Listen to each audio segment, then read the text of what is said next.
The views expressed and the opinions given by their guests do not necessarily reflect those of the Odyssey Files hosts, its affiliates, or its sponsors. This is Susan Slaughter from Paranormal Caught on Camera, introducing you to the most epic show ever, the Odyssey Files with David Soyering and Michael O'Neill. You're welcome. Pew, pew, pew, pew. Oh! Kim, what are you doing? Well, I'm telling Mike and Dave, it's time to get on the show. Oh, well, the Odyssey Files starts now.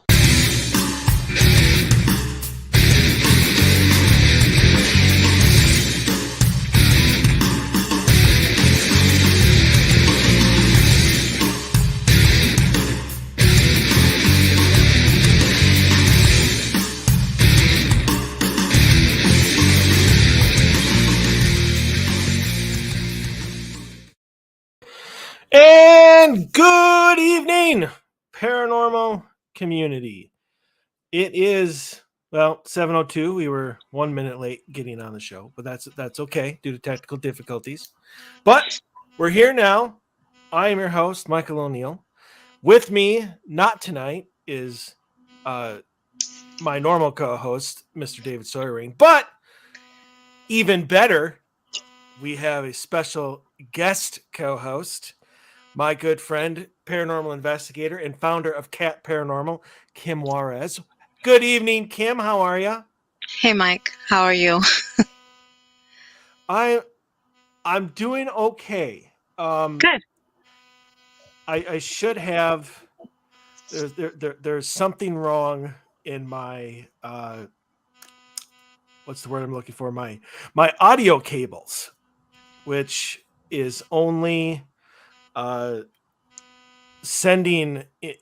You know how anybody who listens to this show after the fact does not watch it live, listens to it through podcast, through audio, and that is because as we are sending this out live in video, we are also recording it in audio to be put onto Spreaker and iHeart and all your podcasting platforms. But apparently, while I was setting everything up, something went wrong, and now my program, which does all of the recording, is only recording my voice and nothing else. Oh. So that's terrible. And you have, amazingly, like I said, that horrible buzzing. I know. I don't know where that comes from because I can hear it all the time when I'm on this microphone. So you're right. Absolutely right. Then stop using that microphone.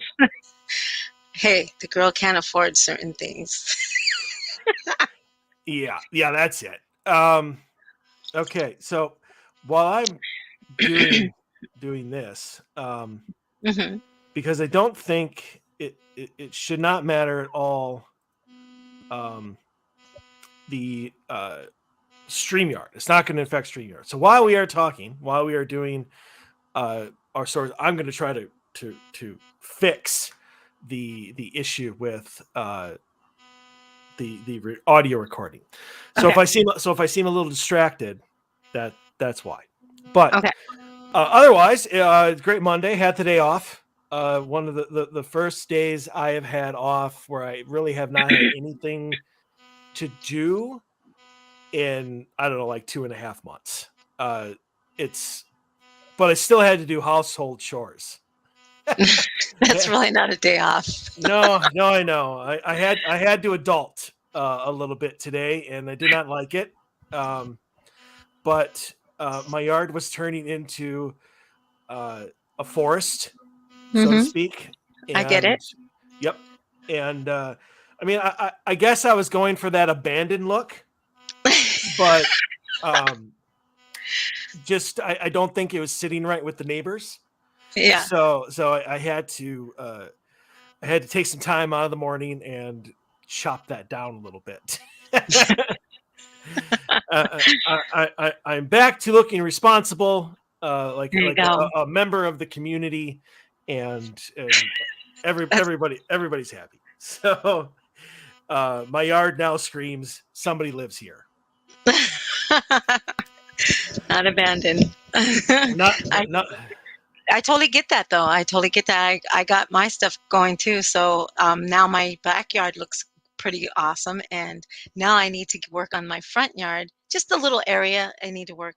But like you said, it makes it look like it's abandoned or something, you know? So it does. So, yeah. now, here's my question to you then. Why would you start with the backyard and not Oh, the front? because the back was bad. I mean, it was just bad. There was cardboard everywhere. There was all kinds of things. It was just really bad, super bad. So just had my daughter came and cleaned out the garage too. So Nice. yeah. So it's getting to look normal now at this point. So yeah, and you can see the backyard. My yard is super small, so it's a community thing, So yeah, so yeah. I got you. So, all right, hold on. We're testing something here. Okay. All right. Let's see. Give me a test, Kim. Okay, what do I do? What am I supposed to do? What? It's still not working. It's not? It's terrible.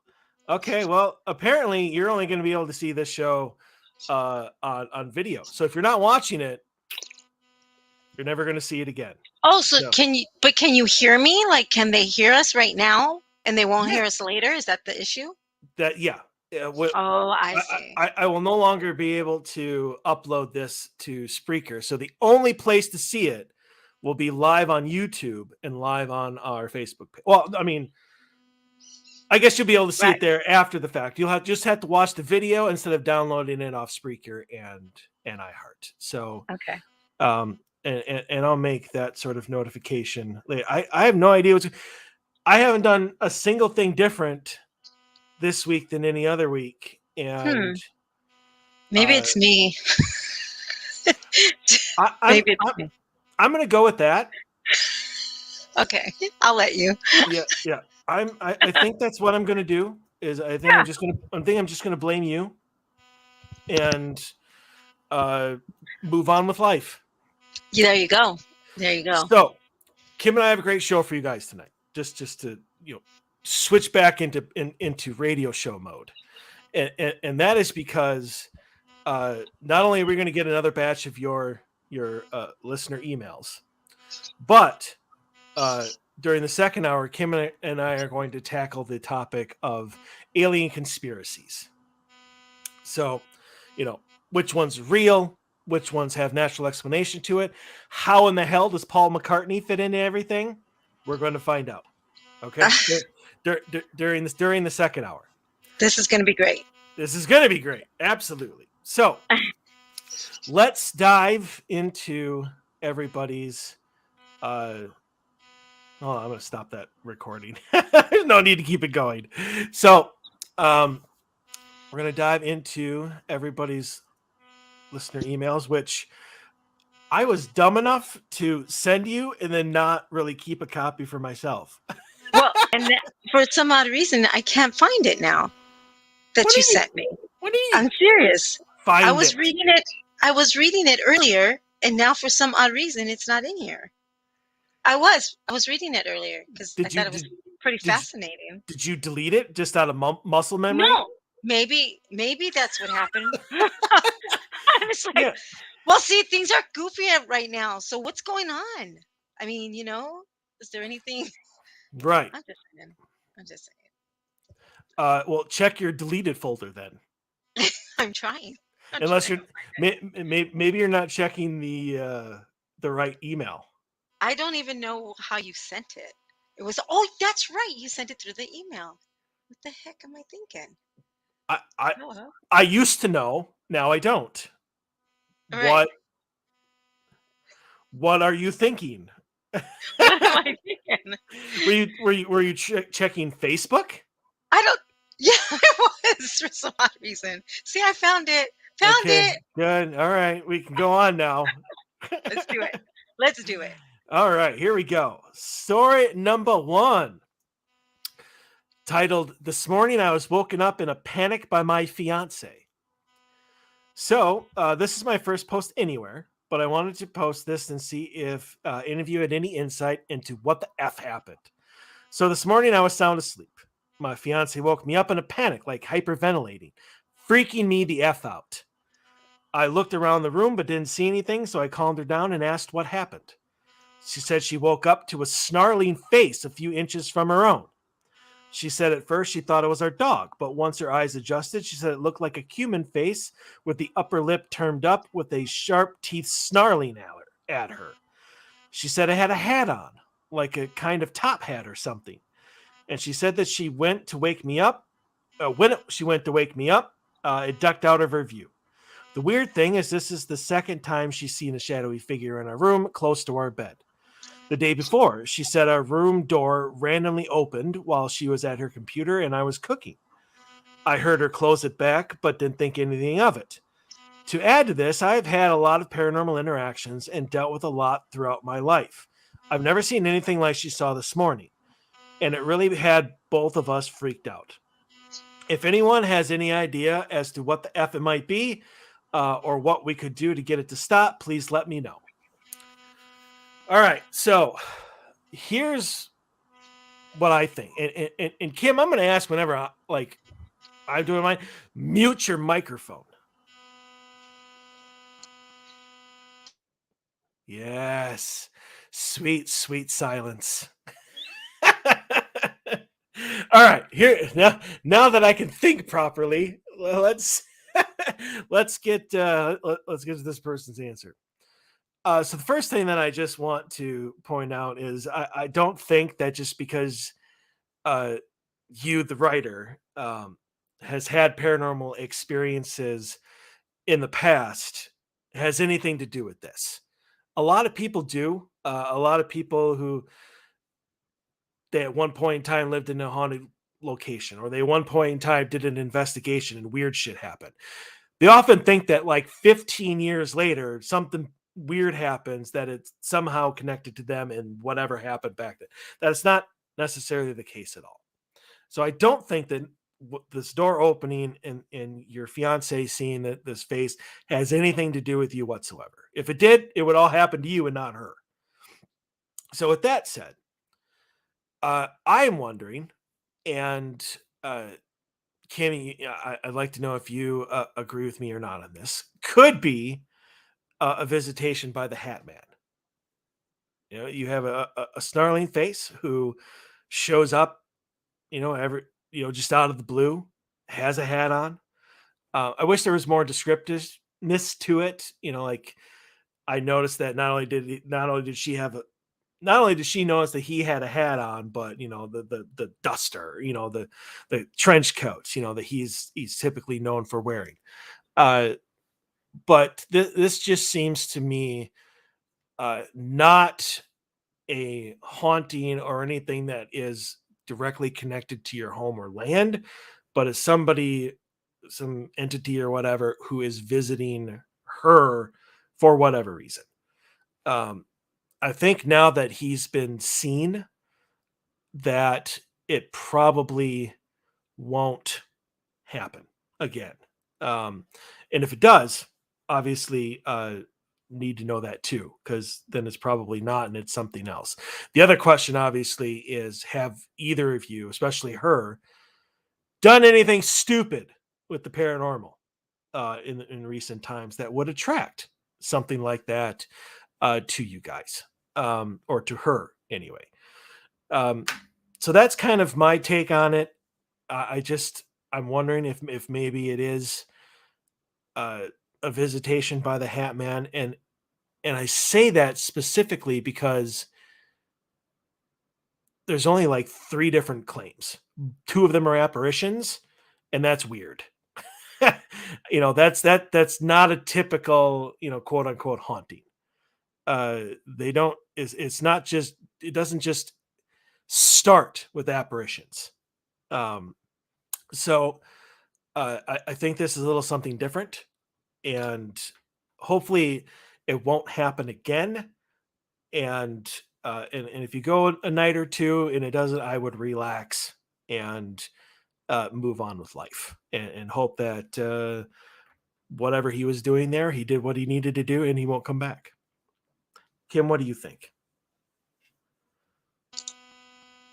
Okay, so this is my thought. Honestly, I mean, was she going through dreams? I mean, that's the other thing I wanted to know. Was she seeing things prior, before? So there's not a lot on this. The thing to me, though, I mean, like you said, was it the visit of the Hat Man? Is it something to do with maybe she did something paranormal? Or, did she go into a haunted area? Stuff like that. Did something follow her back? Things like that. I mean, it could be almost anything, to be truthful. Um, to me, it sounds the same. To me, I truly believe it could be the Hat Man, Again, um, does she see things? Does she, I don't think it has anything to do with him because it would have happened. You're right, Mike. He would have saw it too. Honestly, he would have saw it if it had anything to do with both of them, or even him. Because I know people can see things. If someone wakes somebody up, they can see if they're able to see it. I think you could in a way. But like again, I don't know. Maybe there's probably a lot more to the story. There probably really is. We don't know if she has some kind of a you know, type of ability that maybe she's starting to see things now that she's older, you know. I feel like sometimes we do because I think I saw more things now than I have when I was younger. Um, you know, Kim, that's called dementia. okay, Mike. Sorry, couldn't resist. I don't believe in that, but that's okay. That's okay. I honestly think though, maybe there's things that she can see and he can't and she can't. I mean, and the growling thing, I don't know. I've never heard of the Hat Man being growly though. That's the only thing I don't understand. I've never heard it. Oh, go ahead, because you've done a big thing on Hat Man. So there are several claims and stories of him talking, of him actually being like, I was this close, to having you, and or threats, and you need to come with me, that for him giving very brief either orders or threats, something like that. So I mean, and who's to say that he actually growled as opposed to maybe snarled, um and sorry, my headphones are talking to me. All right, sorry, never mind. That's called dementia. Sorry. No, it's not. It's called insanity. So anyway, but yeah,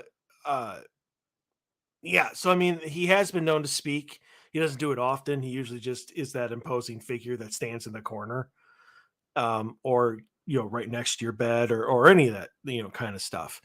But I guess you bring up an interesting question as to seeing. People like me who don't see shit. You wonder how often something like that happens. How often does a spirit like get right in your effing face? Especially when you're sleeping and you don't have a clue because you don't see it, you don't feel it, you don't do any of that stuff. It it would really be. That's why I really want to do the God helmet. Like I really want to see what that side of like the paranormal is like for people who are able to see and feel. I would love to be able to understand that a lot more. And so yeah, I don't know what it was. The fact that it had a hat on, uh, leads me to believe that, uh, it might be, a case of a hat man sighting. And I've had an experience with that, and Yes, you have. they, you know, you and Dave believe that it was the Hat Man. I believe it was my brother.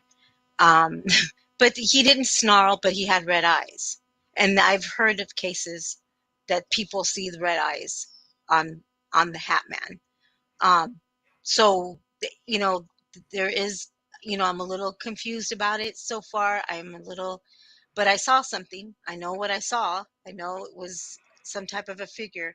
It didn't speak to me. It sat on the bed and I felt the bed move, like literally go down. Um, that was my experience.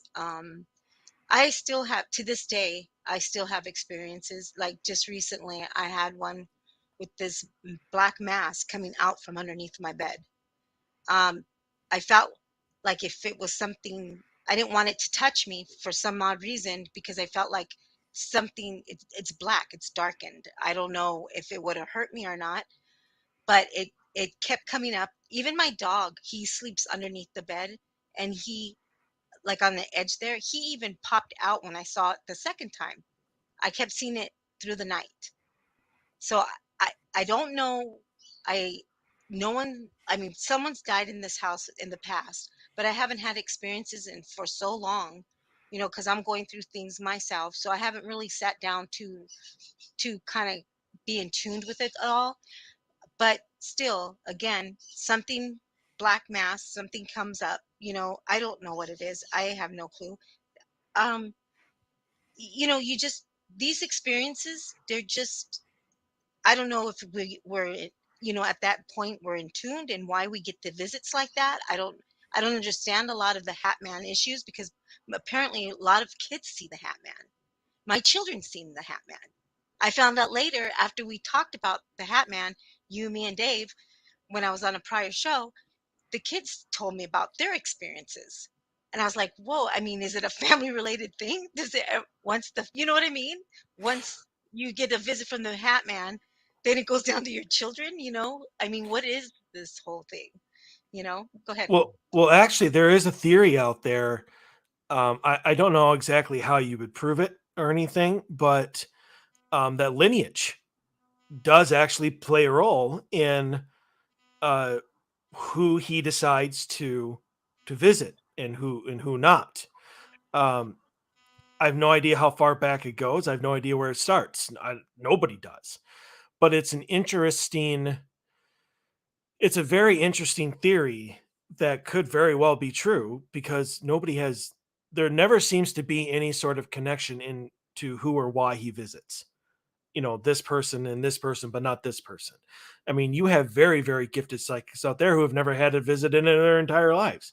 Correct. So why does, you know, John Doe out in Delaware, who's never had a paranormal experience in his life, except save one, a visit from the Hat Man? Why do they get visited? Mm-hmm. And if I ever have a chance to, let's say we break that barrier and we can talk to whoever I would like to sit down for an interview with the Hat Man and just and go all you know, Diane Sawyer on his ass. Right. And just just be like, how and why, you know? Right.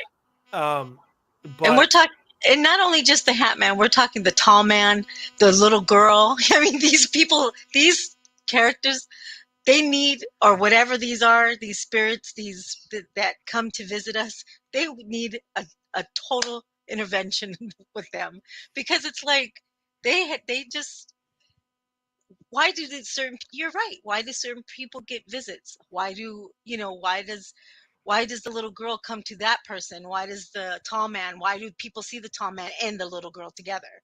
I mean, what is the deal? You know what I mean? They do. They need some kind of what else do people see? They see the tall man, they see the Hat Man, they see black-eyed um, kids. black-eyed kids. Oh my gosh, those guys. And there's probably tons of them, you know, tons of these kids, apparently, you know? So yeah. So yeah, they do. We need to find them. We need to find them, we need to interview them, and then Yeah, we need to send them on their way. exactly. But yeah, so I mean that's all I got for that story is simply uh I would wait and see what happens next. I know that's very good advice or advice at all, but honestly, if it doesn't happen again, move on with life, um, Right. and hope that it doesn't. If it does, well, then you might be dealing with something else because he typically doesn't do Mm-mm. visitation after visitation after visitation. He'll try once or twice to see what he can do with you, and then you move on to the next. Right. Um, Absolutely. so, all right, story number 2, Kim, take it away. So, story number 2, the scariest paranormal experience I've had. When I was really little, my mom was a paranormal investigator. So I was pretty much growing around up with ghosts. But flashing back to when I was in middle school, we moved to a house which was super exciting because it was pretty much all my life before then I have had moved from place to place, staying with people and never really having our own house. So 13, 14 years old, me and my super excited and having my own room, super excited to have my own room for a good couple of years, nothing happened. Then started slowly. Things started flying off the shelf, hearing footsteps down the hallway, and so on. But one night, it was almost traumatizing.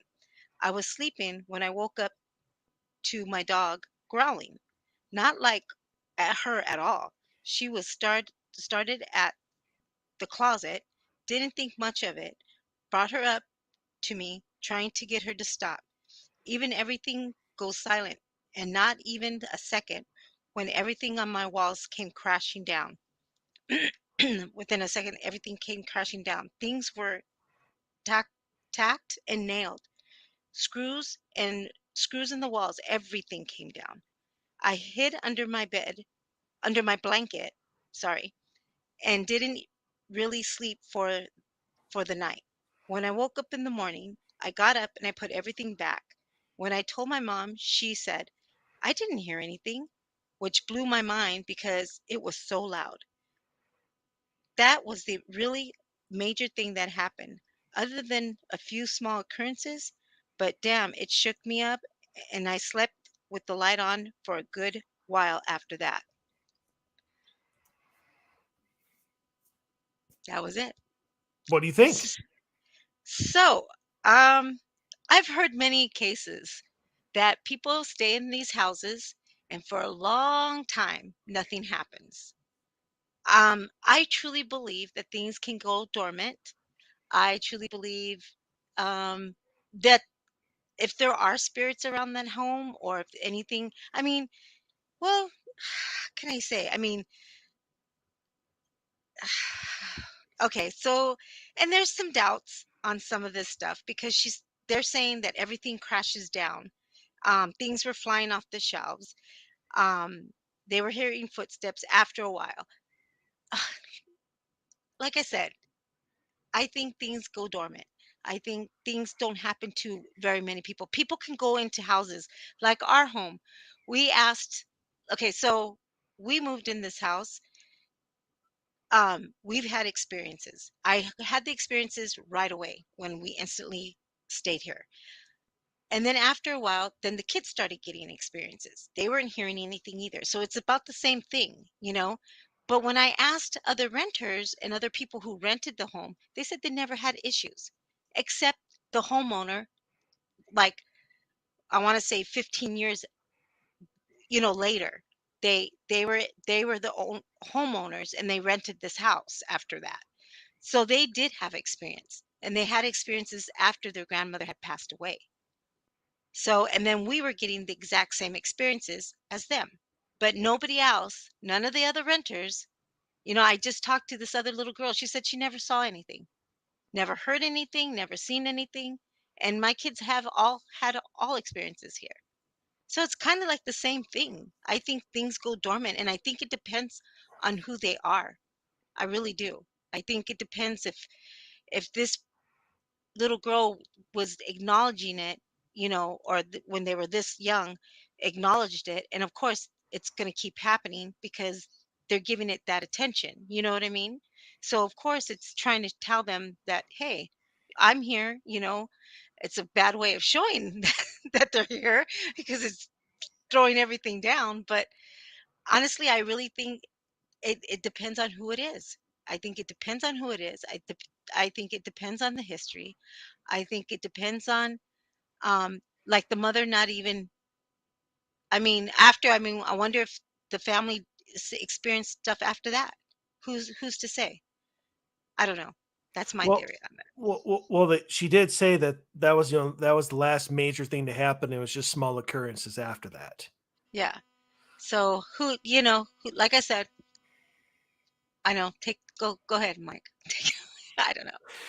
So there's a very specific reason that I chose this story, and it wasn't necessarily for uh, the claims and the story itself. The thing that got me, and the thing that I wanted to bring up, and for this one, is the basic fact that I believe it was the mother. She said, "Yeah, my mom was a paranormal investigator, and so she grew up, around ghosts all the time." And then when like this major thing happened, and I don't know exactly what her full response was, but when you're a paranormal investigator and your daughter comes to you and says, "Mom, last night everything off my wall just crashed to the floor," and your response is, "I didn't hear anything," and that's it? Like, what kind of paranormal investigator are you? I like you're just like, whatever. And I brought this up because I wanted to uh talk with you and kind of have a small discussion on people who are paranormal investigators and the risks that they take and consequences that they come across because of what they do. And and we can do that here in a second, but to this person's story specifically. Uh Obviously whatever was going on um had a very specific reason for wanting to connect with her. And and to your story, I agree with you wholeheartedly.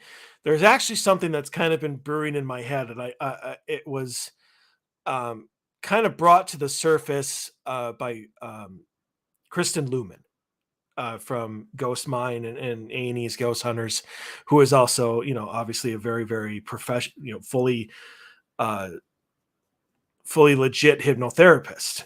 And she started to try to do a kind of an experiment on ghost hunters that dealt with comparable energies.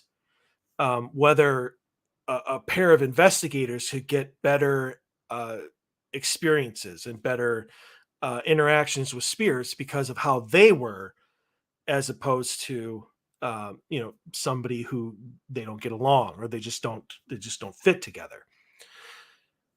But I've thought beforehand, even before that, that there might be something to uh, a spirit's ability to relate to a person's energy.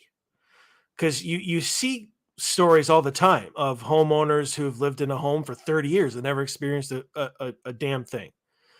And then you bring in a family with two children, husband and wife, and within a month, doors are slamming, there's crap going on.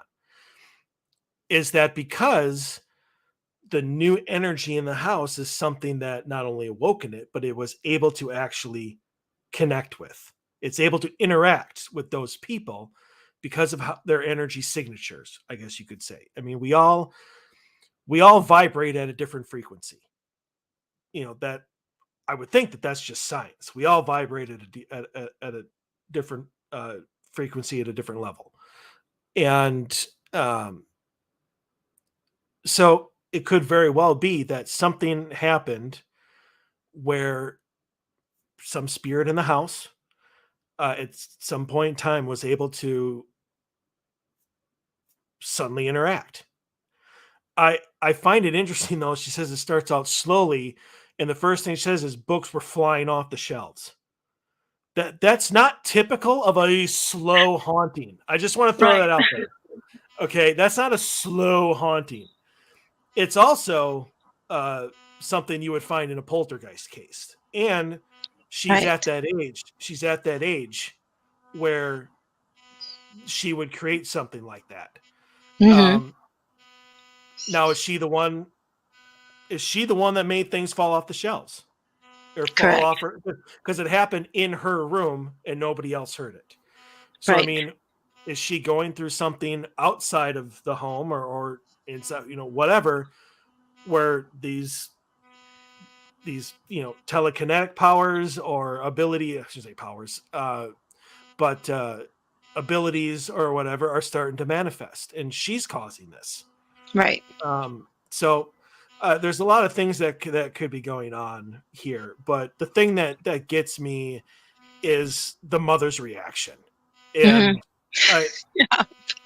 that just baffles me, because honestly, and Dave and I have talked about this too on the show, especially if you're a paranormal investigator and your child comes to you and says, I had a paranormal experience, you should probably effing listen.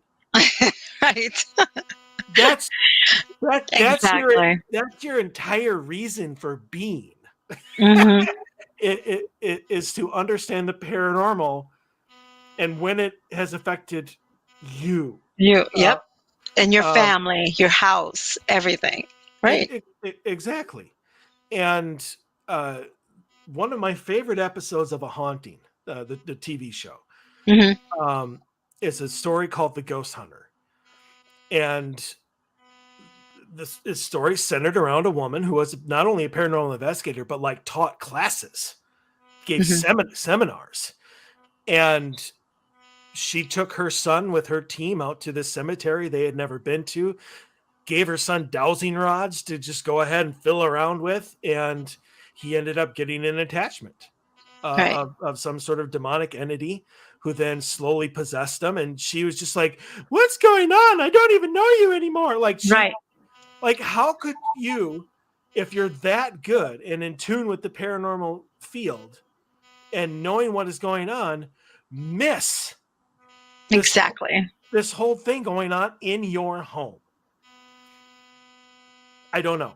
I do not have kids, therefore I have never been, I've never had any of them come to me.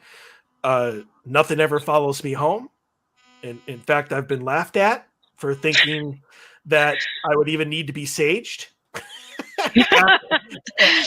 after an investigation, because it's like, no, you're fine. So apparently I am immune, but that doesn't mean that I'm going to get all cocky about it either. Right. So, I mean, to you, Kim, because you actually have abilities, Mm-hmm. like you would have the abilities that some sort of entity would actually like to attach to, Yes. and be. So, I mean, how do you, as a paranormal investigator, balance that with, you're investigating and then making sure that your home life, It's safe. well, yeah, I was going to say making sure that your cases don't follow you home. Right. And honestly, I've had cases that followed me home. I've had energy that comes to the house, and I do saging, and I do I even say prayers and whatnot, but I do them with my team before and after, and that's just something we do to secure ourselves. That's it. It doesn't hurt, and I know stuff is going to happen. But before I even got into investigating, I was very intrigued in the paranormal because, of course, I was having experience since I was a little girl. And of course, my first one, well, I was able to have these abilities when I was younger, like super young, like 10, 11. I knew when my brother, we got the phone call, I stood up, looked at the phone. I knew it was about him. I knew he had died. Um, Different things. I would hear people knock on the door. I knew the door was good. Somebody was coming up. Just different things like that. I had these types of abilities since I was little. So I kind of knew, my mom told me that my grandma used to have these abilities. So I kind of knew that I was going to have them. The next thing I knew was, okay, my kids, of course it's going to come, goes to your kids after that. So, so of course my daughter woke up one night and told me she had night terrors, and she had them so badly that it shook her up. And she even claims that she even saw things in her room. So right away, what I did was to protect her. Listened to her. I started asking her about them. I started talking to her about them. Okay, then my son, he's able to see things and hear things when I can. So I think that's interesting too, because again, you know, each child has abilities. Like my daughter gets emotional. Dorothy, she gets emotional. She's the oldest. She gets emotional around things and gets sick right away. So I protect her because I tell her, nope, you can't go on this investigation. If it's something that's more severe, she's 30 years old. She loves to go on investigations, but there's certain ones I will not allow her to go because she Absolutely. soaks up that. So, and I think I'm all in one. I think each of my child has all these things that I carry, and I truly believe in that. And but I protect them because I don't. My son doesn't have. He loves the history. He loves all that, but he does not do any investigating. He only did one time, and when he heard what I heard, and we saw, I think we seen something too. Then he right there it stopped him. He was like, nope, I'm not going to do this no more. So I never heard him do anything else. So I don't even talk to him. I just talk to him about history stuff because he used to live in San Francisco and he loves the history in San Francisco. So those are the things. My other daughter, she I think she's just going to be a natural at this. Jasmine, she sees, she hears, but I always protect her. Again, I protect her. I tell her, even when she goes into those, what is it that when you put the headphones and you cover your eyes, what is it The called? S I the never S the Estes method. The Estes method. When I know that when she's under that um she has the ability, like she hears the thing, she'll listen through the headphones. I'll ask the questions, but when I see her going too deep and getting emotional and stuff, then I'm like, okay, we need to stop, guys, we're going to stop. So then I right away be 1, 2, 3, that's it, and I grab her and I told her, okay, you need to stop. She was like, "Phew," because she's going under, it gets intense to the point where she gets captivated by it and she goes completely under. So I have to protect her. I got to make sure she doesn't stay very long under that. So and again we do a lot of praying and stuff like that. So yes, my kids, my two daughters are always with me with the paranormal, but again, I protect them. So instantly to me, why wouldn't that mother protect her child? Why wouldn't she listen to her? Why wouldn't she, start, doing things to help her, or understanding what her ability could be too, you know? So, yeah. Now, in the interest of full fairness, all we have is this, the author, the writer's, Right. recounting of it. So, I mean, who's to say not later that afternoon, the mother came to her and was like, hey, let's talk about this Right. or whatever. Right. So, I mean, just going on what was written, it just didn't seem like the mom was even all that interested. Right. And Right. now, not to go too deep into this subject, because we still have other stories, but do you think, and I really like the next one, so I really want to get to it. Do you think that there are investigators out there who refuse to accept that is a risk? And so anything that does happen in their home, they're like, nope, that can't be it. Right.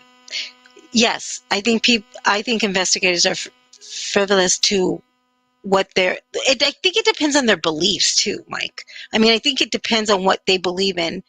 Um, your team is operated totally separate compared to my team.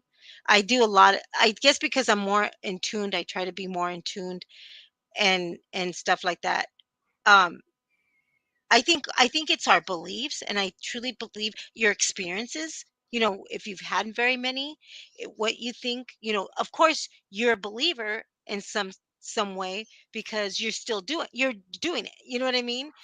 And you catch really great EVPs. You catch, but you're still up in the air about it. I feel like you're still up in the air.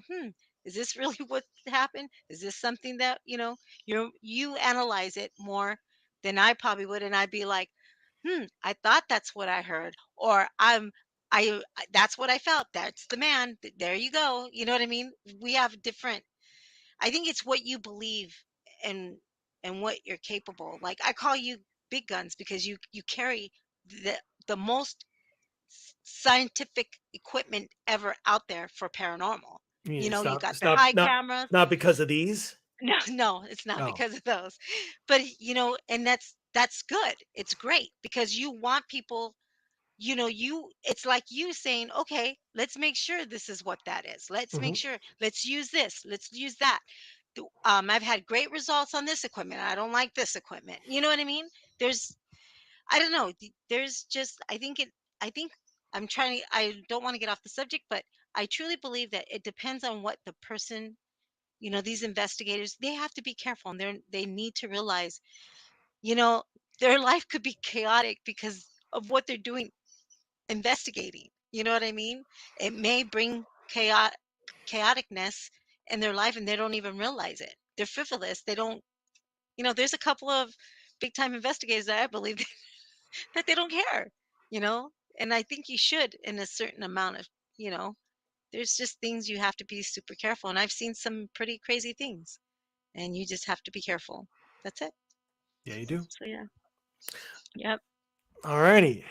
Moving on to story number 3. So this one's a little bit long, but I think it's really good. So here we go. Unsettling experience while lost in the bush. Microphone. Thank you. My friend and I had a really bizarre experience on a bushwalk, and we haven't really been able to wrap our heads around it.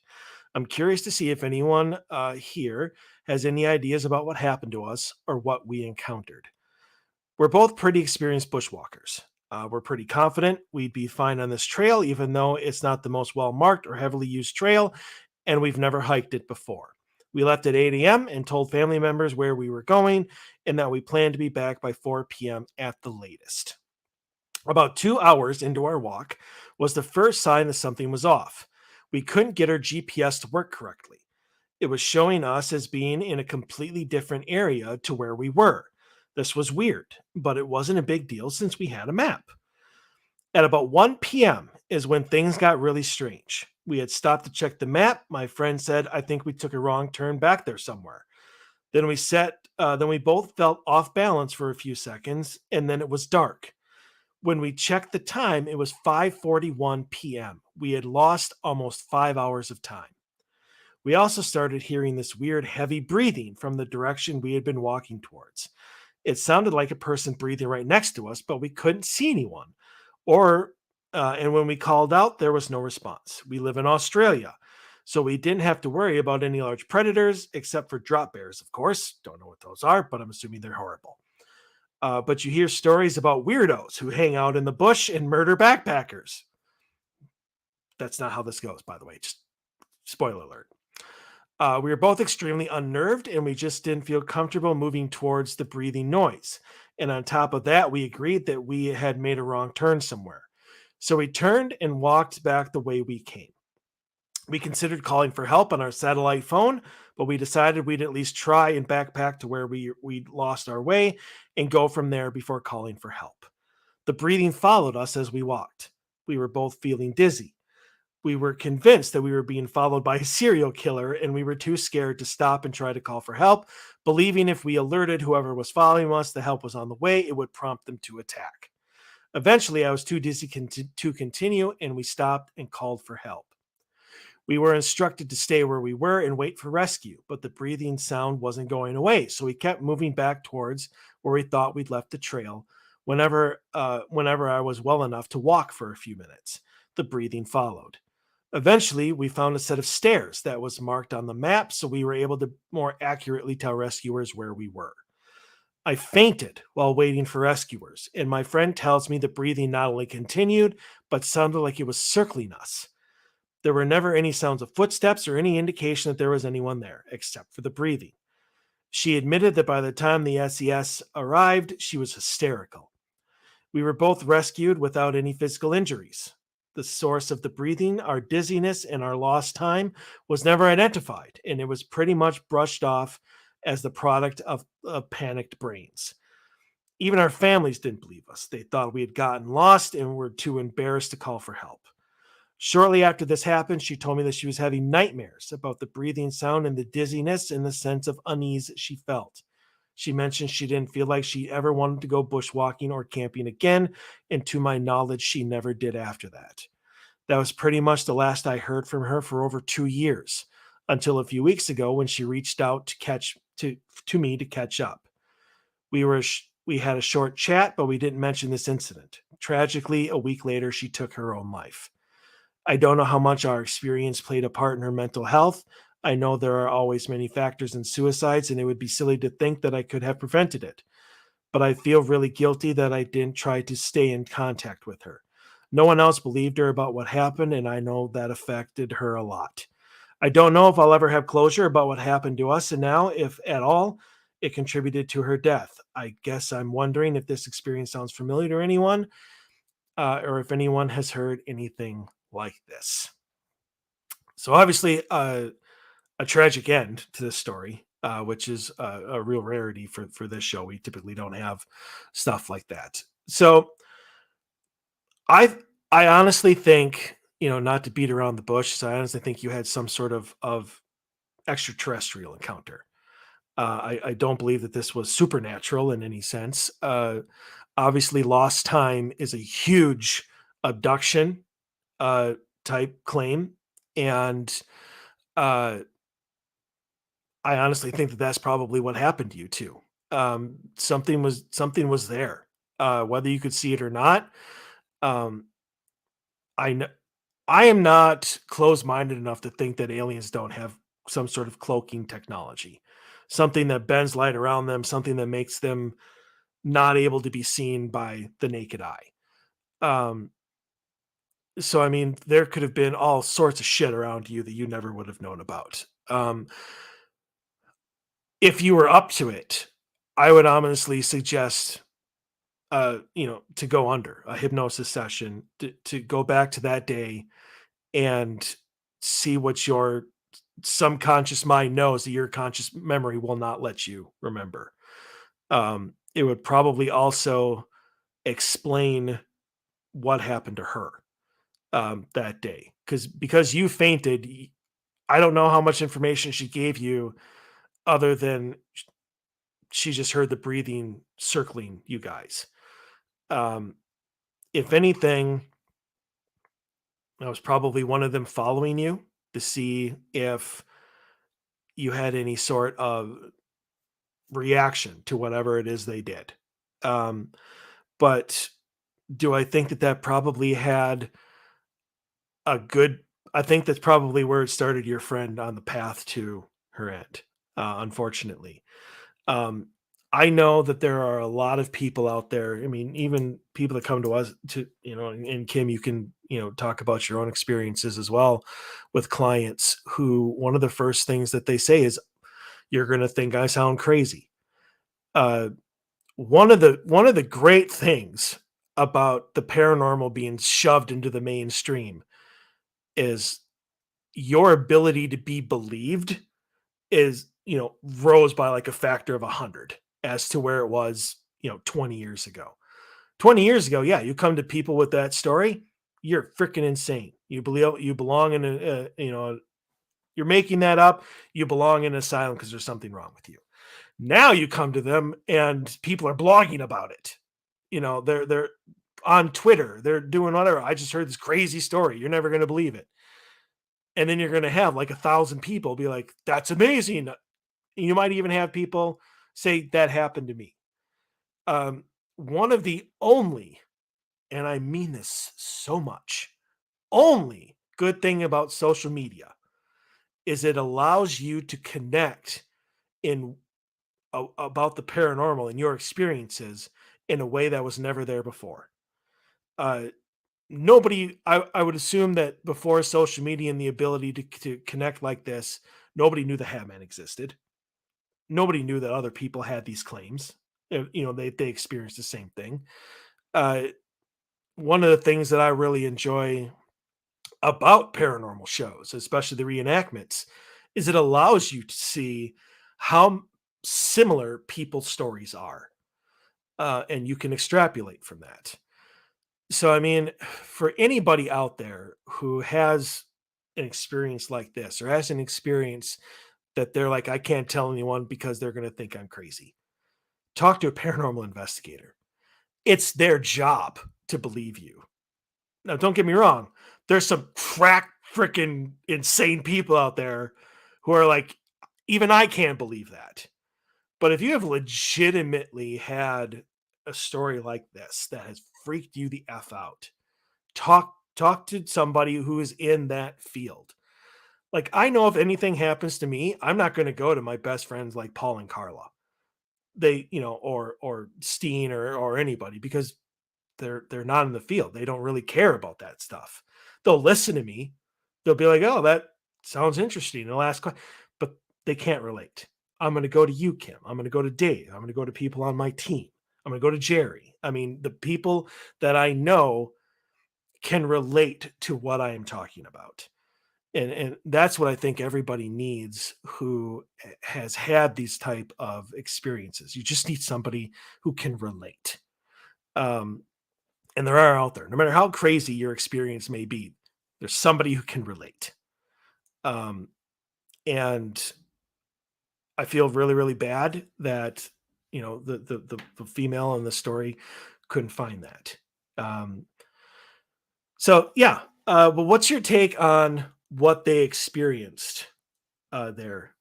And Well, um, I've had an experience similar, um, except I got to see, and I truly believe the time thing it has to do with UFO alien type of thing, because that's, you can lose time too when you're into the paranormal or whatnot.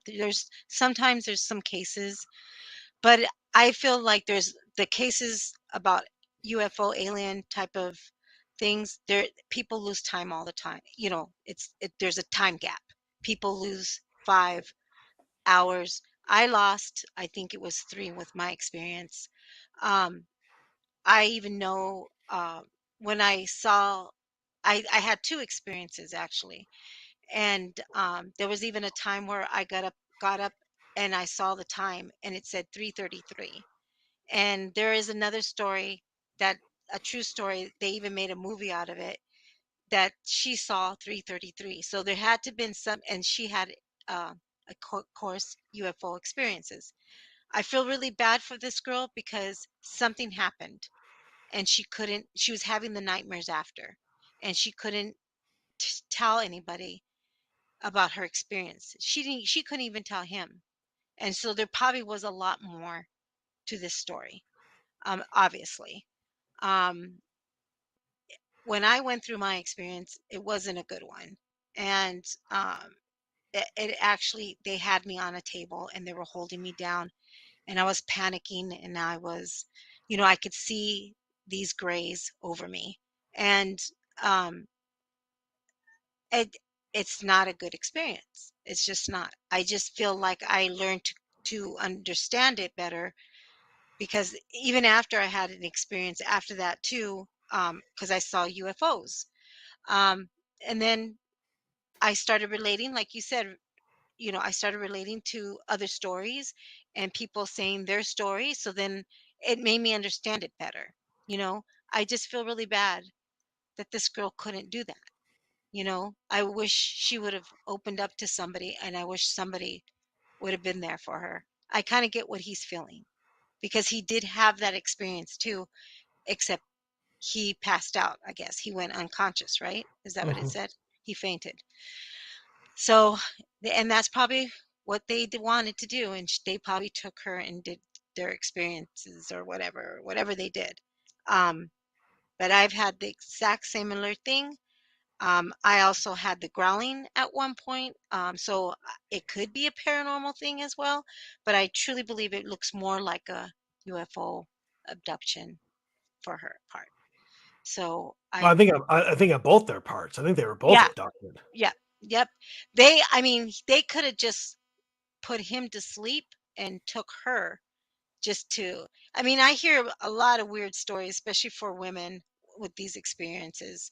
Um, I that could be a total different show. I don't want to throw it out there, but I I just feel really bad for this girl that couldn't, like me. I was able to. I couldn't talk to, even with my paranormal experiences. I couldn't talk to anybody until this lady um, was a full blown UFO expert in a case. So yeah, go ahead. No, I was just waving to our viewers. Oh, So, but so but because of this background, it like takes my hand away, oh yeah, and I was like, oh no, no hand. Sorry about So that.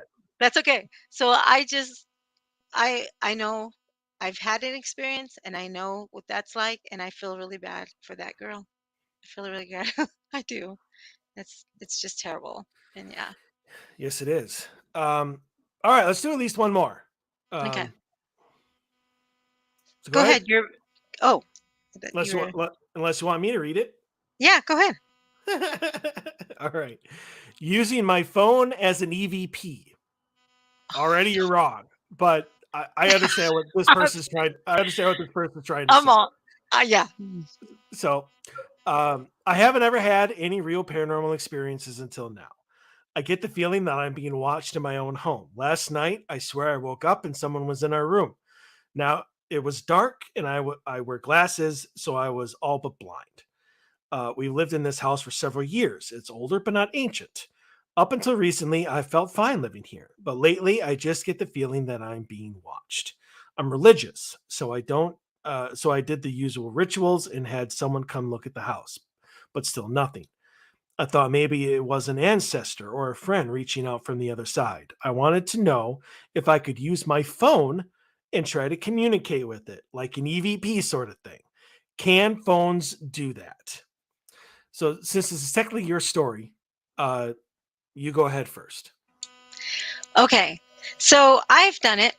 I've used my phone on recorder. Okay. I don't use those apps though. The apps, I don't like them. I feel like I don't care for the app thing. Because you can get like meters and they can detect ghosts and spirits and everything. Um, but I have like in a short, like say, okay, I think I need to put this on real quick. If I go visit a cemetery and I'm just walking and all of a sudden I hear something, then I'll say, okay, I'm just going to use it real quick. Um, but I don't think it's really a good thing. I don't to say. I rather have a recorder. The sound sounds cleaner and stuff like that. But I've used it. I admit to that. The the thing too is using your phone um, when you take pictures. Sometimes it can help. At the last minute, if you need to take a picture, then it works. Always take two pictures. Um, then it's the last minute thing. You can use your phone. I don't know. That's my opinion on something like that. So go ahead, Mike. Well, I fully 100% agree with you on the apps. Do not use the apps. Do not download them, whether they're free, especially don't pay for them. There is a reason why every single one of them say for entertainment purposes only. Right. They are an app does not suddenly make your phone able to sense EVP, not EVPs, EMF. Mhm. It doesn't suddenly become an echolocation device. It suddenly doesn't become a radar because you downloaded an app. The phone just doesn't have those capabilities.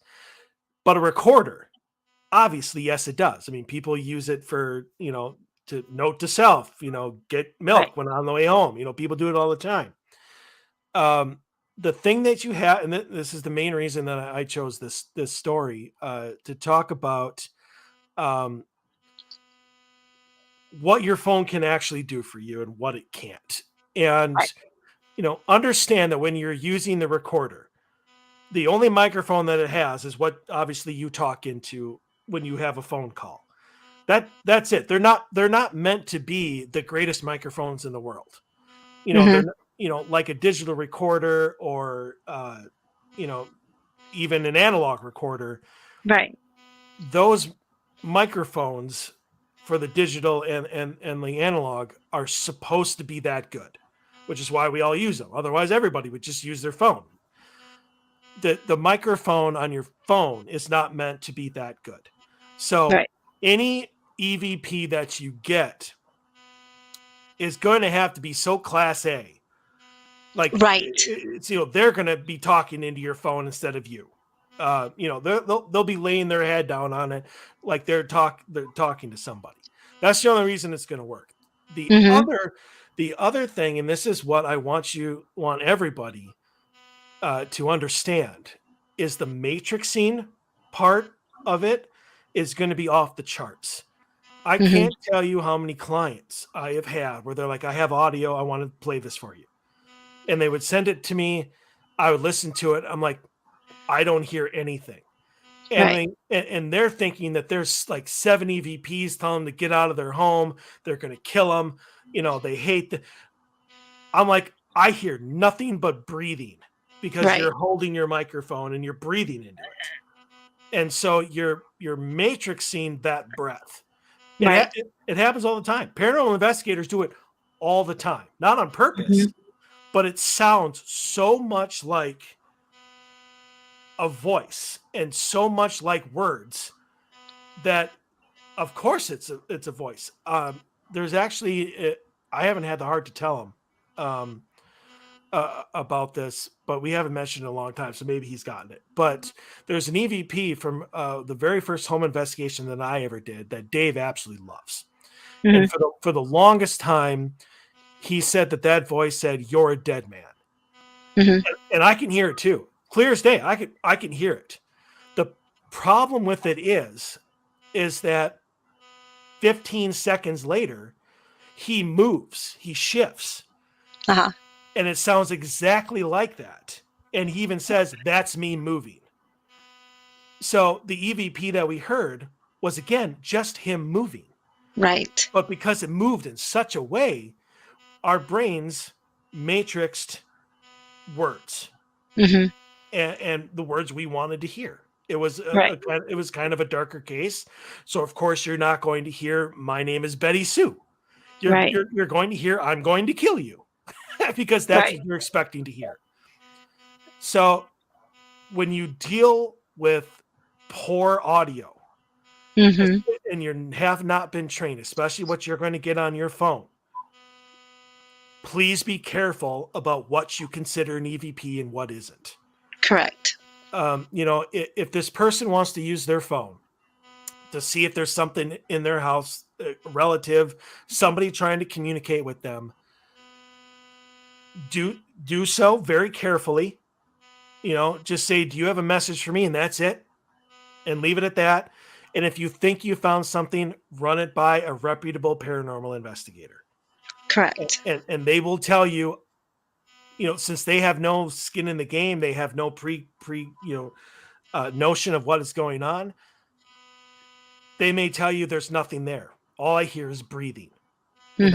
All I hear is you moving, or you move the recorder around, so you got that air in the microphone. Right. They're going to be able to tell you if that's it.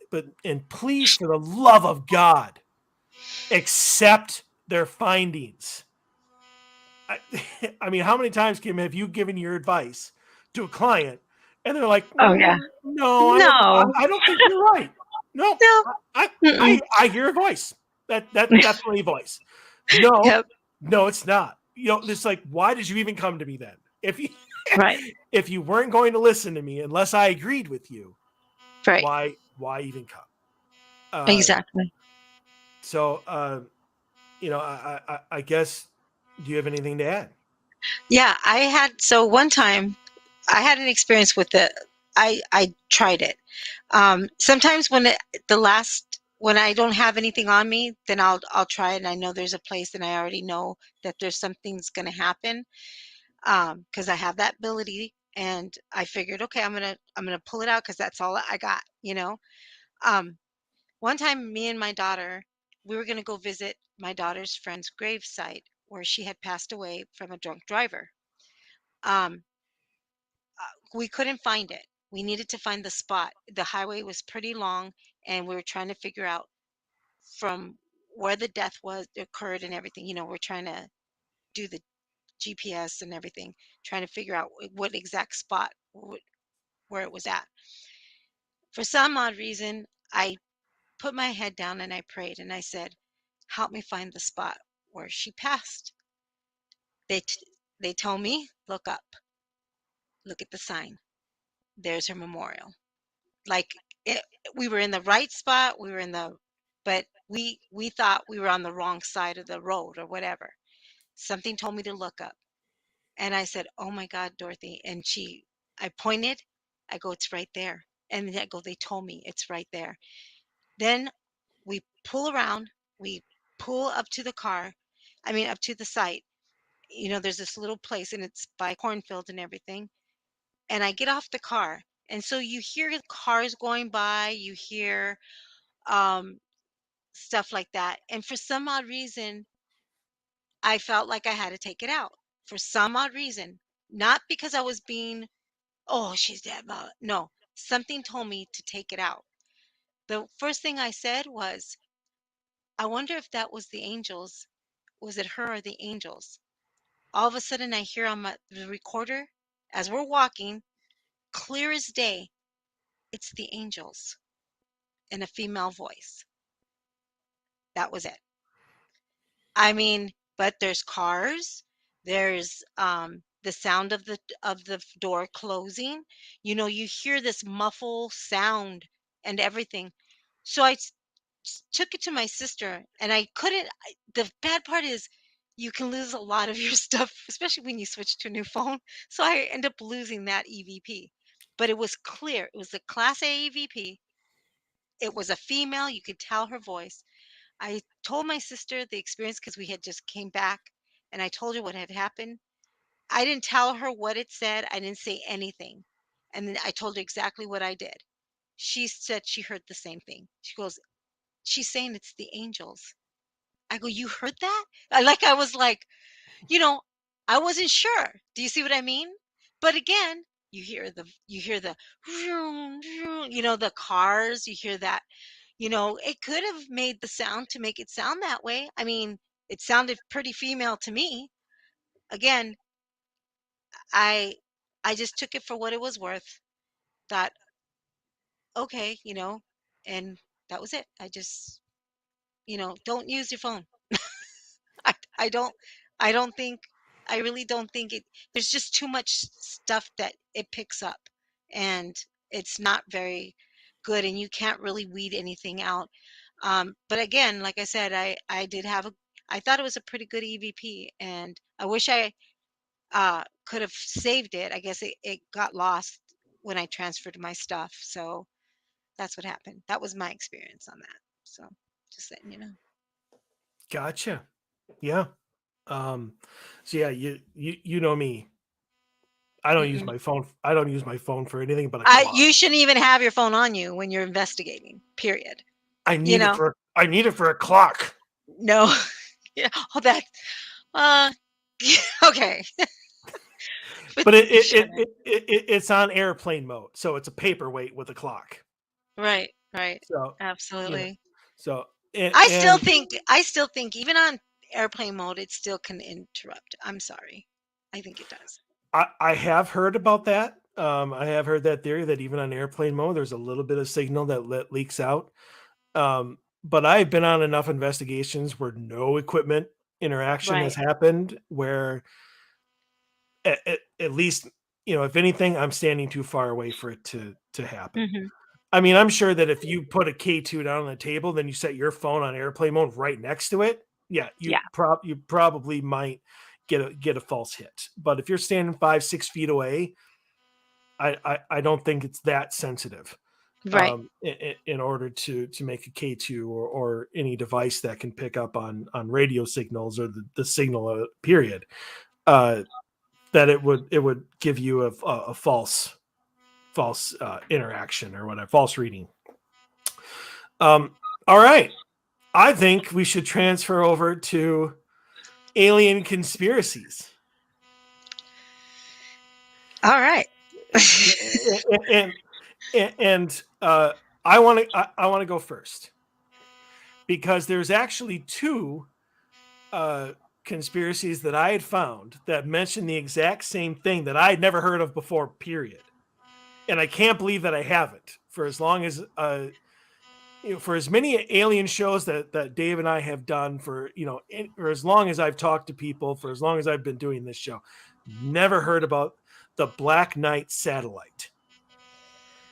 And apparently the theory is that it's an alien satellite. It's in a low Earth polar orbit, and it has been around between 12,000 and 13,000 years, and has been sent to pretty much watch us.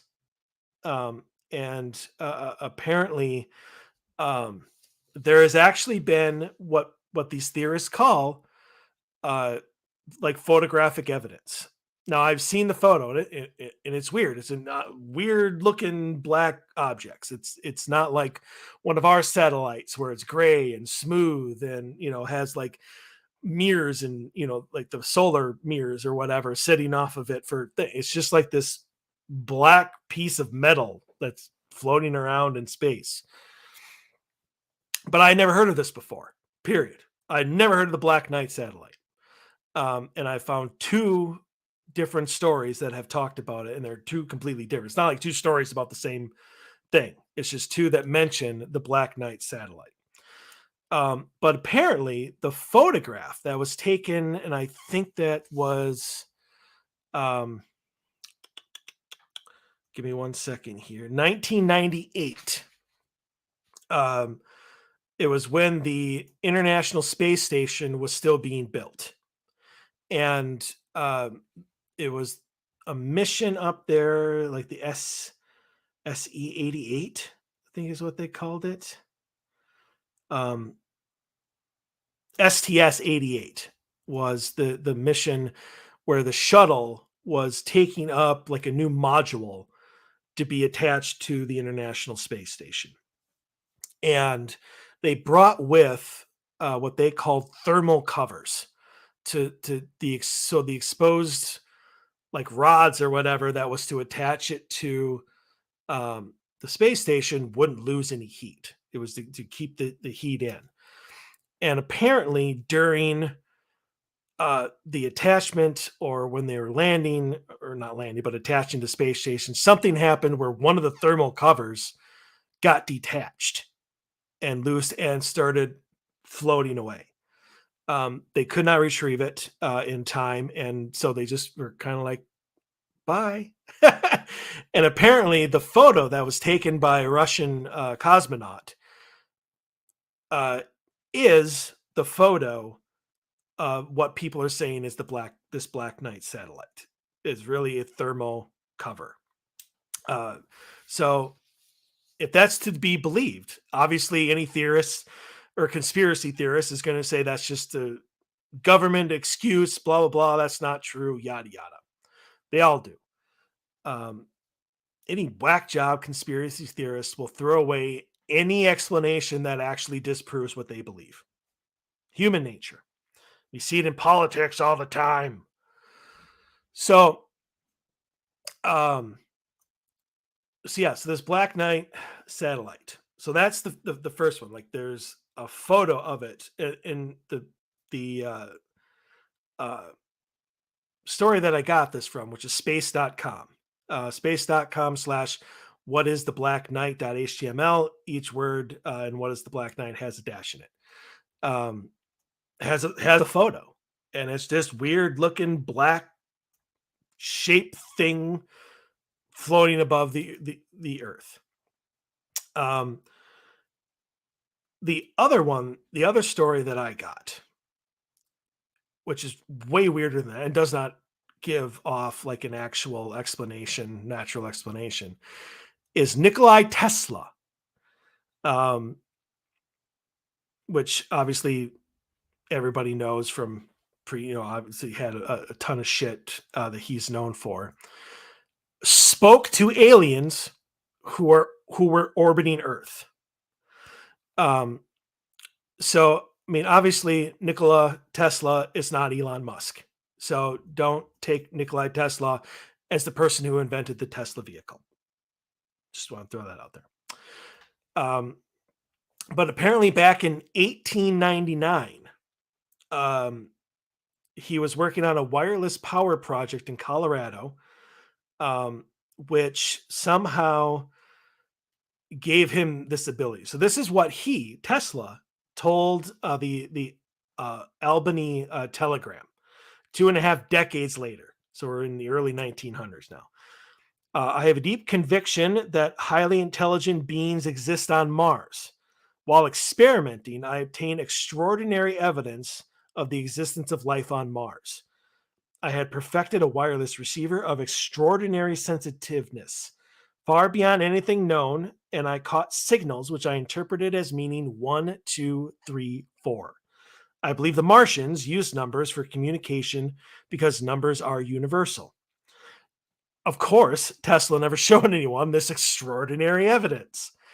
But a new hypothesis in recent years has come to term that Tesla had this close encounter. So Tesla actually was contacted by an alien artifact that's been flying above Earth's orbit for some 13,000 years, something known in ufology circles as the Black Knight satellite. According to the idea, the Black Knight sits in space, monitoring us, and decided to have a chat with Nikola one day, presumably because he's so smart. Or the ETs running it were just bored. Who knows? That's actually part of the article. It wasn't just a quip by me. But that's two different mentions of this Black Knight satellite, which I've never heard before in my life. And judging from you, Kim, neither have you. You can come off mute now. No. I have nothing to say. I've never heard of it. I'm assuming, they would have. I would assume, apparently the aliens are more intelligent than human. Of course, they say that. I mean, I don't know if they keep abducting humans, throughout. And apparently, honestly, I don't even know what to say.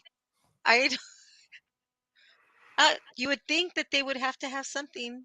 I would figured there'd be something out there that people couldn't explain what it is, and it would have to be some type of alien, thing. They got to make, they just got to make sure what we're doing and what we're at, and that's about it. I don't know. Do you think it's possible that there is some sort of probe or some sort of satellite in our orbit that has been there for many, many, many, many, many, many centuries, I guess, that is there to simply either observe us or maybe even be some sort of communication relay? Yes, I believe there would be. There would have to be some type of, maybe not in the past, but now technology's gotten so much rampant. I am pretty sure. These are supposed to be high intelligent beings. So yes, I would assume they would have something to keep track of us, to know what we're doing, how we're doing it. And this is interesting because to me, I'm reading about Area 51 and how. I have one of there too. Yeah. Do you? So Yeah, so go ahead. I mean, I feel like there has to be something, you know? There has to be something to keep track of us, you know? Well, here's the question that I posed to another guest on another show. What makes us so special?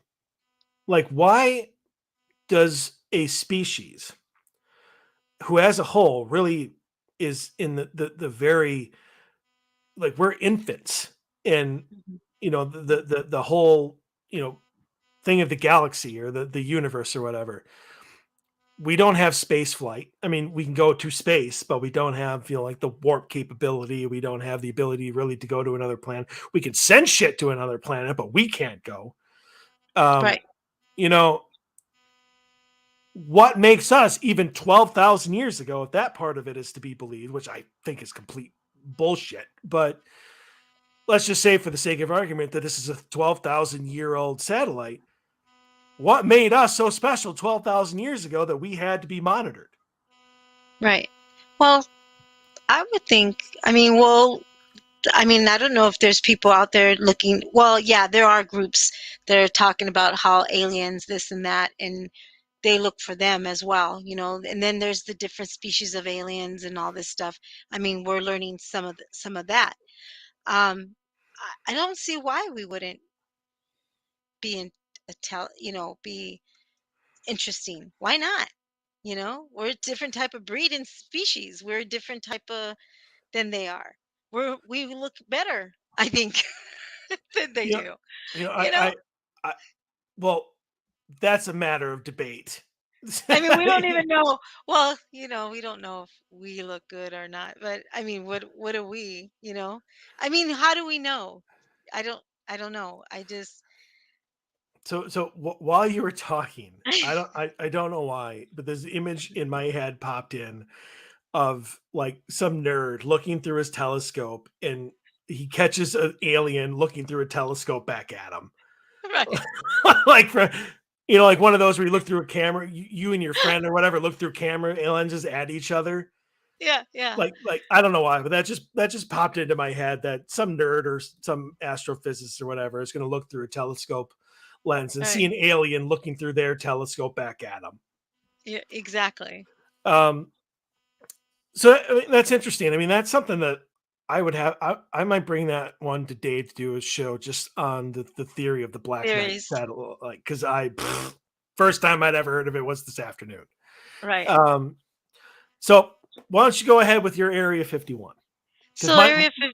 Go ahead. mine's not that long, so I'm just going to throw it in with yours. Mine's isn't either. So, um, Well, this is a transcript. It says Area 51 was a spawn of more conspiracy stories that perhaps any other military facility in the world.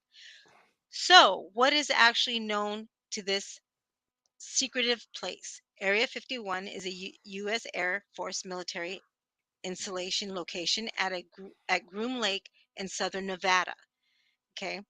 It is it's not accessible to the public. It's under 24-hour surveillance. Area 51 employees reach the facility by the way of airplane. They fly in and they fly out. The restricted terminal and McCarran International Airport on one several unmarked plane permitted to fly through airspace above. Adding the secretive satellite imagery um, of the installation was censored until 2018. So nobody got to see these planes flying in and out of Area 51 at all. Um, as of today, Area 51 is still visual now on Google Maps. The only confirmed use of installation of the flight testing facility during World War II and the U.S. Army Corps is used by this site as an aerial gunnery range. So they're trying to make it seem like it's something completely different other than what we've heard. I mean, we've heard thousands and thousands of stories of Area 51 since it's been brought up. People see alien activity around Area 51. I mean, people see aliens stay in that area. Nevada is very known for a lot of alien stories, especially around Area 51. Mhm. So in 1955, the area was selected by the CIA and was a testing site for Lockheed U-2 and high altitude unreconnaissance aircrafts. Re- If I re- hope re- I'm saying that right. Reconnaissance. Yep. President Dwight, I know you're laughing at me. Eisenhower authorized the testing, which had to be conducted under a code name Project Aquatone, which is after the U-2 was put in service in 1956 and Area 51. It's used to develop other aircrafts, including A-12 say it again, Mike. Re- Reconnaissance. Planes, also known as ox carts and stilt flyers, F-117 Nighthawks. So, okay, so then in June 25th in 2013, the CIA approved the release of classified documents chronicle. I can't even read today. Chronically in the history of the U-2 and OSCAR programs that have response to the Freedom of Information acting in request. The release of those documents were marked first time at the U.S. government formerly known as the existing of Area 51. Since then, not much information has come forth. So now they're keeping it. At one point they released some stories, apparently, and some they didn't. Now, okay, so this story is pretty long. I feel okay, so what do you think? What about the aliens? How many people have reported seeing unidentified flying objects near 51 and popular imaging of the place that secret site for extraterrestrial research has come about on this? I mean, are they are we such as our military? I mean, it's probably one of the I think Russia has one too. I want to say they have like an Area 51 as well. I want to say they do. Um, don't quote me on that because I'm not for sure. But I think Area 51 does have a lot of stories, a lot of things. I mean, I mean, like you said, this whole black nut, whatever satellite. I mean, do we see things too? I mean, are we allowed? Apparently, they even said about the story about the alien that they caught. They caught, what was it? Uh, Roswell. Roswell. Yep, Roswell. And they caught him and then they took him to Area 51 apparently and did this whole dissecting type of thing on them. And there's all these pictures. I mean, are those true? Is this all part of this conspiracy story? You know, I don't know. I just think it's interesting because, how much does our military and government know? Do they intermingle with these people? I mean, with these aliens? Extraterrestrials. Yeah. Yeah. Do they, what is the whole purpose of it? You know, I, Well, power is right. the purpose of it. So the funny thing about this is, and I keep going back to it, and it was spoken by the least like person that you would think, Ozzy Osbourne. And but he said anything that you see now that is just coming out now to the public has been around for 30 years. And I honestly can't say that I disagree with that. I mean, the military is so far ahead of us Right. from what we know that I would not. I mean, Dave and I had inside knowledge to this. It's kind of gotten out now, so I feel like I can talk about it without having the Men in Black show up at my door, or me suddenly vanishing. But the Tic Tac that everybody is gaga about, that they showed at the Navy. There are schematics of it being man-made, Right. of it being like us, Hmm. human made, but it's so far ahead of us from what they are willing to acknowledge that it's alien to us. Right. It's blamed on extraterrestrials. Anything that the public is not able to comprehend is going to be blamed on aliens, even though it's completely man-made. So one of the things, I mean, the Roswell, New Mexico, aliens and the craft, that's been a theory for decades that it was Right. taken to Area 51, and that was then reverse engineered to give us what we have now, microprocessors and all this other stuff. But the article that I had read about it, was things that we would have to thank for this alien technology and this reverse engineering of this alien craft gave us, like, the stealth bomber, Kevlar, Right. Hmm. and Tang, the drink Tang. And that's why I laughed at it. I'm like, you might have aliens to thank for Tang. I'm like, well, it's not because it's out of this world, I tell you that much. But it's definitely not anything I think a human would make. But yeah, when you talk about the satellite imagery of Area 51 now, it's almost barren because Right. everything has been moved underground. I Hmm. mean, even planes, like the ground will open up and planes will come out from underground. I mean, Right.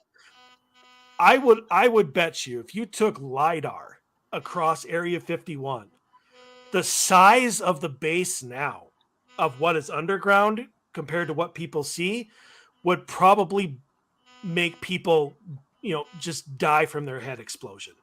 Hmm. I mean, I think that base probably goes on for miles Right. and has so much shit in it that people would not be able to comprehend. Um, Hmm. and then, of course, Nellis Air Force Base, which is around there. I don't know exactly where it is. I think it's still in Nevada. Um, they're talking about developing, technologies and shit there that would probably be extraterrestrial in origin from reverse engineering. And I honestly would not find it at all surprising to hear that there are extraterrestrials that are helping us develop Right. stuff in a safe fashion and Hmm. at a pace that they're comfortable with. Right. Um, so, um, yeah, Area 51. I think as soon as what they call disclosure actually comes out and the full story is in, I think Area 51 will become obsolete. Nobody will care anymore. Hmm. They only care as much as it's a secret. Right. So until the government wants us to know, we're going to be all up in their ass every day. Right. Right. Right. So, did you have anything more to add about that? No, just that, like this. Well, here it's a report. A man by the name of Robert Leiser claimed that he worked Lazar. on Lazar. Okay, Lazar. Lazar. He claimed that he worked on the technology in Area 51. So he's the one that said he saw these pictures. He claimed he reported it to a reporter and told him that he saw these actual pictures. And apparently we still to this day we don't see these pictures. There's no claim. I mean they deny it, of course, completely. The military denies it completely, and because they claim that they even had a, a spaceship with them too. So, Mhm. but there's no true evidence, and there's no like there's nothing. There was not even other claims and stuff like that. So yeah, they're not going to tell, like you said, Mike. They're not going to tell you anything until they're ready, and I don't think we'll ever, as long as they can keep control of what they get to have with these aliens and stuff like that, then I mean, that's the way it is. Yep. Yes, So, indeed. yep. All right. So before we move on to more alien conspiracies, I wanted to at the beginning of the show and in the summary of the show, I asked, what does Paul McCartney have to do with any of this? And the answer to that is absolutely nothing. But while I was doing my research, I came across this conspiracy theory that I thought was so amazing. I could not have it be part of the show. So here's what I came across. So Paul McCartney never wrote Maybe I'm Amazed. He never formed the band Wings. He never clashed with Yoko, became a vegetarian, or fathered any of his children. When Queen Elizabeth knighted him in 1997, she was actually knighting someone else. This is because conspiracy-minded Beatlemaniacs say Paul McCartney secretly died in 1966.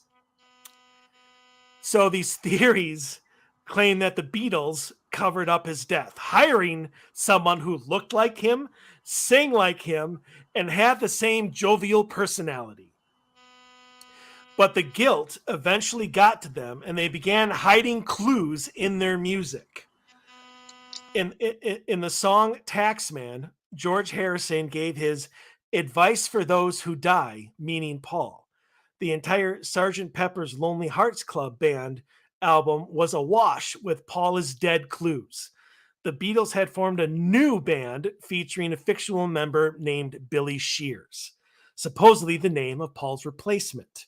The album contained John Lennon's A Day in the Life, which had the lyrics, "He blew his mind out in a car," and the recorded phrase, "Paul is dead, miss him," which becomes evident only when the song is played backwards. Lennon also mumbled, "I buried Paul" at the end of Strawberry Fields Forever. In interviews, though, Lennon says the phrase was actually cranberry sauce and denied the existence of any backwards message. So Paul is dead believers. So apparently they have their own name. Paul is dead. Believers think the Beatles accompanied these backward tape loops and veiled references to death with album covers that illustrated the loss of their friend. The original cover of the 1966's Yesterday and Today album featured the Beatles posed amid raw meat and disassembled doll parts, symbolizing McCartney's gruesome accident. If fans placed a mirror in front of Sgt. Pepper's album cover, the words Lonely Hearts on the drum logo can be read as one, he died, one. And of course, there's the Abbey Road cover, which John, George, and Ringo forwent all pretense and pretended to cross the street as a funeral procession. John wore all white like a clergyman. Ringo, the mourner, dressed in black. George donned jeans like a gravedigger. Paul wore no shoes, like he didn't need them because he was dead, and walked out of step with the others. If Paul is dead, then his imposter is still at large. He met and married Linda Eastman, with whom he had 4 children before losing her to breast cancer in 1998. He released a live album in 1993 called Paul is Live, likely story, and produced more than 20 solo albums. And that's not even counting the ones released by Wings. Then he endured a horrible divorce from Heather Mills, which may have made him wish he were dead, or at least wish he were still Billy Shears. Who is the real Paul McCartney? The world may never know. So I came across that and had to share with everybody because that was another conspiracy theory I never heard before because I'm not a Beatles fan. But apparently, rest in peace, Paul McCartney died in 1966. There you go. Okay, my next one. An actual alien conspiracy. Actually, I'm going to skip over one of those because I want to bring up, and I want to know if you know this, Kim. Hold on. Can I say one thing about that story? Absolutely. People have nothing to do they? No. Like nothing. Where do you get all that from? I don't understand. They were smoking a lot of something, doing a lot of something. That was, wow, never heard that. Never heard that. Nope, neither did I. And, I'm and learning they all. tr- and they're trying to make it sound logical that this was all, there's every little step of the way. That's great. I Yeah, yeah. They somehow found his doppelganger Yeah, and just decided to name him Paul. yeah. Um, so yeah, uh, I thought that was hilarious. I could not have that part of the show, like I said. Um, all right, so here's the other thing. Getting back into it, and I want to know if you knew this as well. The Frank's box, which by all accounts is the very first spirit box ever made. In fact, Frank's boxes are so freaking rare. Like there's like 5 sold like every year, and that's it. Um, but supposedly they are so flippin' amazing that they're worth, the $500, $600 or whatever they are to get them because they work. And they're, from all accounts, absolutely amazing. But did you know that the Frank's box was not made by Frank to talk to spirits, but to talk to aliens? Take off your mic. You're mute. Yep. So my question is why? What made him think that his box could make him talk to aliens? And do you think that when we think, let's just say we have a Frank's box or something like it, do you think that we are actually communicating with aliens instead of spirits?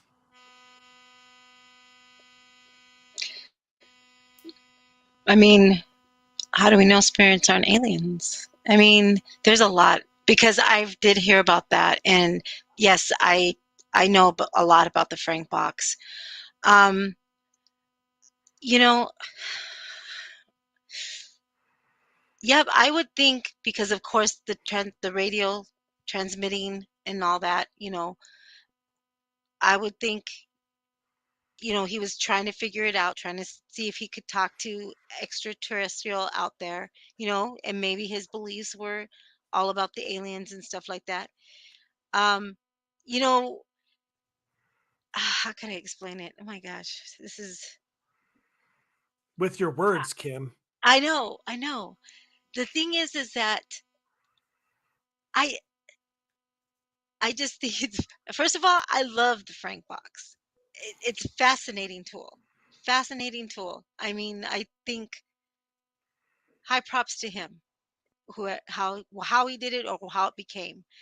Um, I don't know if he ever reached alien type of things. I think sometimes even in spirit boxes you can hear certain things that don't that are not probably from, you know.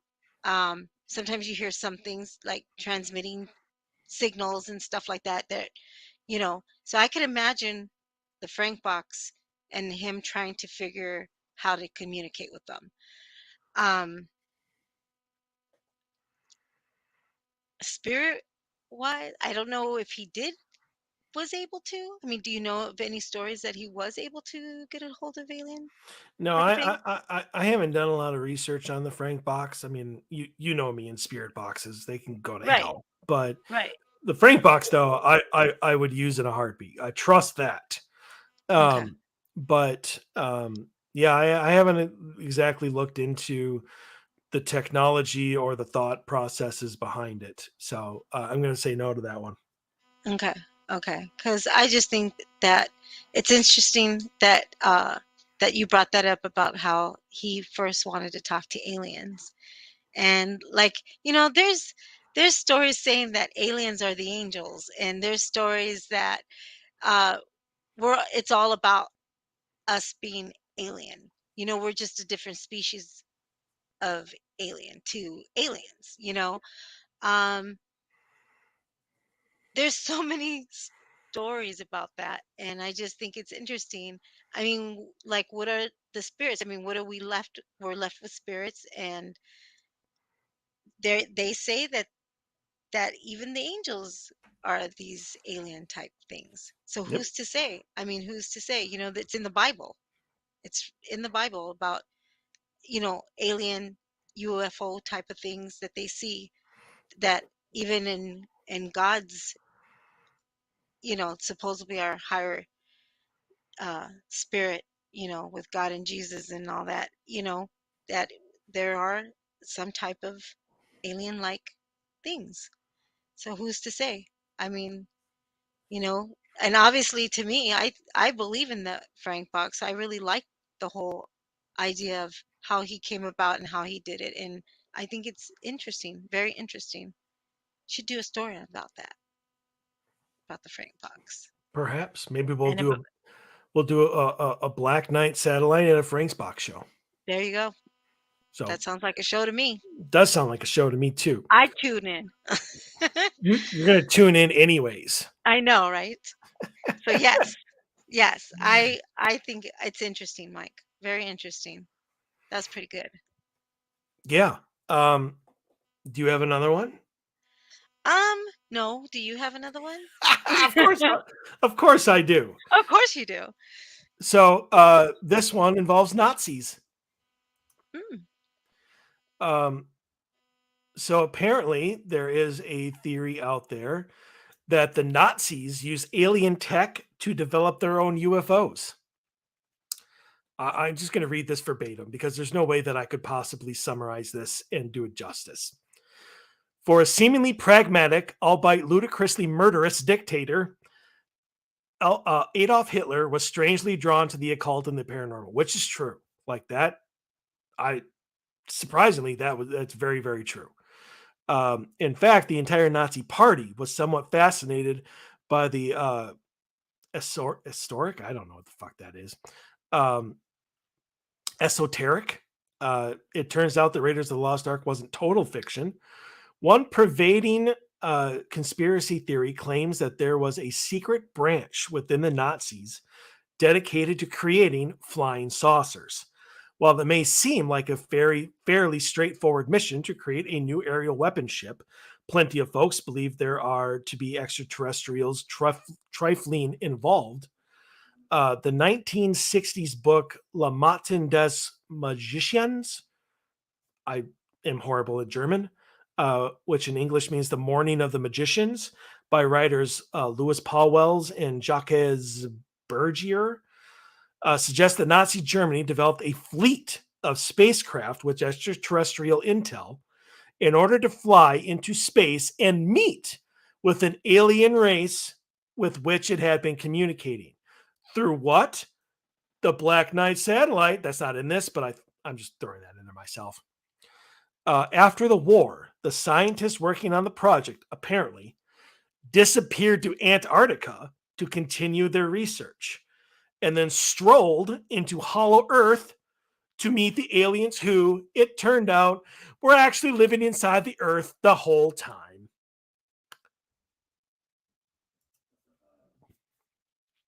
What do you think? It's possible. It's possible. It could be, but I did hear something about the whole German Nazi thing about aliens. So I don't know.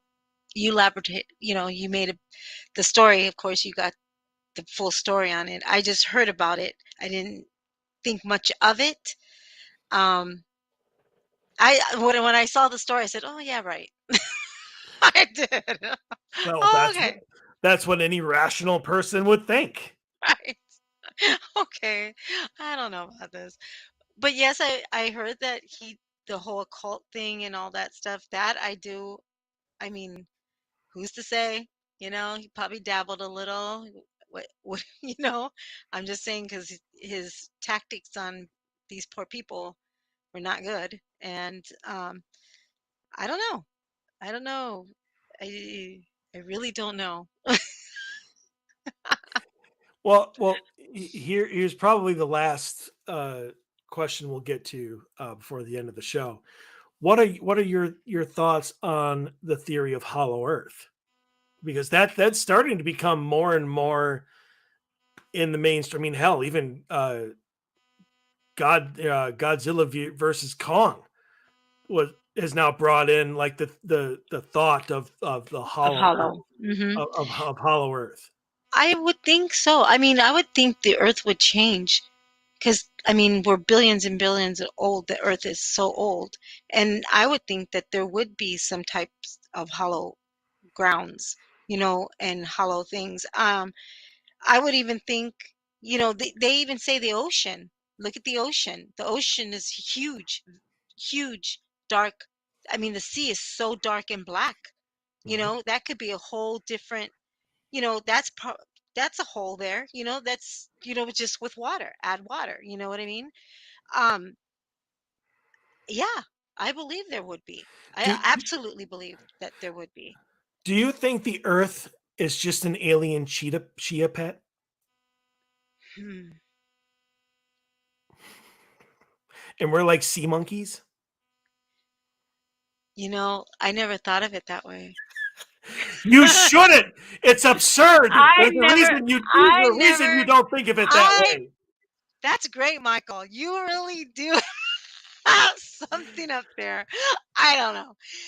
I mean, I definitely I have never, something up there I never, I know, right? I never even seen it that way, but yeah, why not? We're like on the, because it's we're the absurd. glass. We're like this. I mean, that, I know it seems absurd, but how do we know? Are we How an do you alien know? ant farm? Right? And they're just watching us right now. They're just laughing, they're chuckling right now at our story right now. I mean, I'm just saying. That's that's great, Mike. That really is great. No, it's terrible. It's awful, but it's funny. It is funny. But anyway, Hollow Earth. I mean, because there people have talked about now. I mean, another one of the and I didn't actually come across it, which is surprising, is the Hollow Moon. People say that the moon is an alien base because science literally can't explain how it got here. They don't know how the moon got into our orbit. Did you ever know about that? Well, no. I mean, what are these scientists doing? Like, they want to figure out how the moon got here. Is that what they're really doing that? Well, I don't know if they're actually working on it, but I know that like scientists and stuff who deal with it have no scientific explanation for why the moon is there. So, do they have an explanation why Pluto and Mars is there? Well, yeah, but for some reason, our moon is different. Like our moon shouldn't be there. Uh, Either it's the what comprises the moon, like the different minerals in it, or how it's so close to us, or what its orbit. I don't know. Something about the moon baffles scientists as to why it is even there. Wow.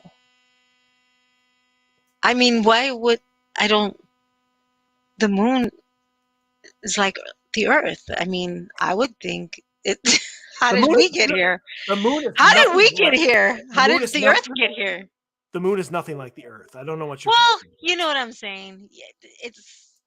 I mean, it's a planet. Earth is a planet, and Earth is a planet, but the moon is yes. not.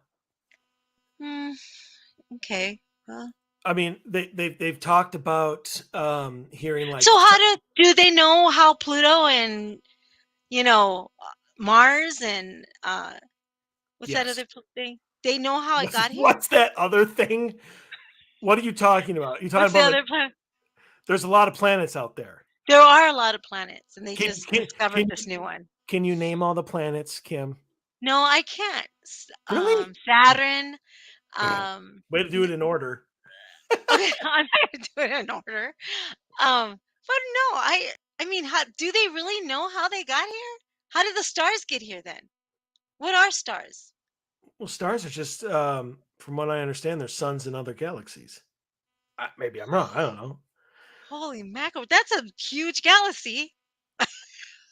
Do you not That's a lot of understand? stars. Do you not Well, yeah, the Milky Way, I think, has over 1 trillion stars. I had it written down at one point in time. It's in my research somewhere, where how many stars there are in the Milky Way, and it's like Wow. trillions. Well, Um, yeah.